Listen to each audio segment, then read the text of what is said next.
खटाव तालुक्यात मायणी येथील पूल व्यावसायिक प्रमोद मोहन माळी यांच्या चारचाकी गाडीने चालू अवस्थेत अचानक पेट घेतल्याने गाडीचे पूर्णतः जळून नुकसान झाले। सुदैवाने कोणत्याही प्रकारची जीवितहानी यामध्ये झालेली नाही।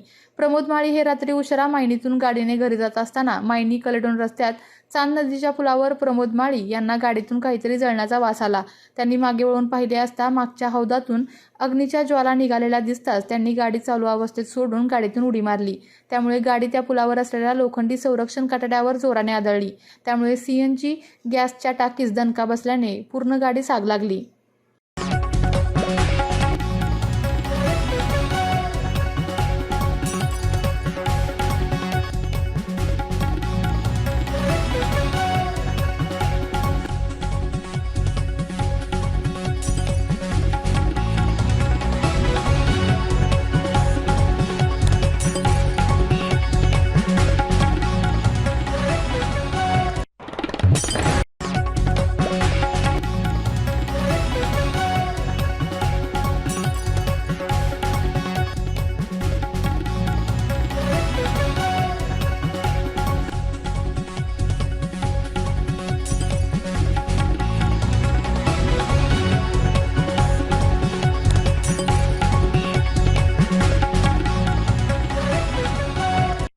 आपल्या तालुक्यातील जिल्ह्यातील बातम्या सर्वप्रथम पाहण्यासाठी आजच सातारा न्यूजला YouTube चॅनलवर सबस्क्राइब करा, लाईक करा, शेअर करा आणि बेल आयकॉन प्रेस करायला विसरू नका।